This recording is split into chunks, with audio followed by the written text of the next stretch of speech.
Oi, galera, tudo bem? Então, vocês tinham exercícios da página 72 na semana passada para resolver. E para conseguir resolver, vocês precisavam ler este texto aqui, que é um texto jornalístico, certo? Então, o nome do texto é Negativa familiar para transplante de órgãos ainda é grande.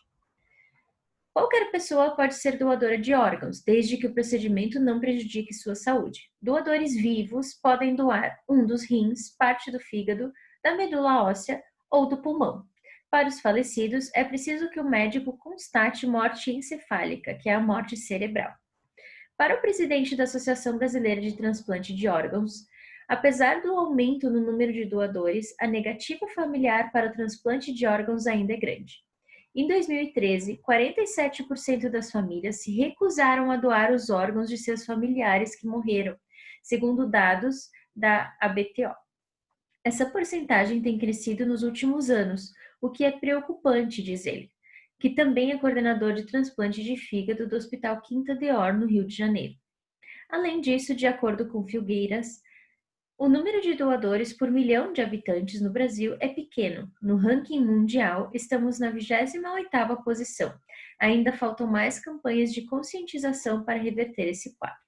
Da onde que foi retirado isso? Da Veja, certo? Está disponível nesse site aqui e foi acessado em abril de 2018, tá? Então, em abril de 2018, esse link estava ativo. Então, pode acontecer que um dia que a gente for acessar não esteja mais. A primeira pergunta lá da página 72 era: quais são os 3 órgãos citados no texto? Então, a gente tem o seguinte aqui, ó. Doadores vivos podem doar um dos rins, parte do fígado, da medula óssea ou do pulmão. Aí vocês vão me dizer assim, mas prof, tem 4?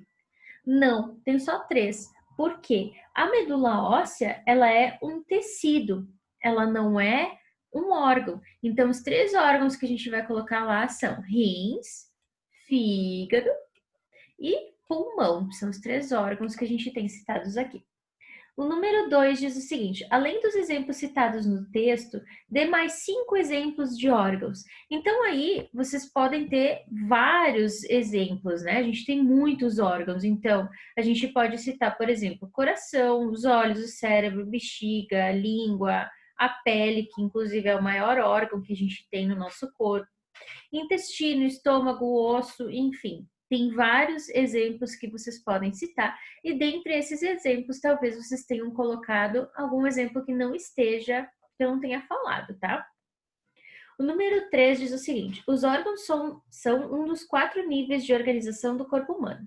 Quais os níveis de organização são mais simples do que o dos órgãos?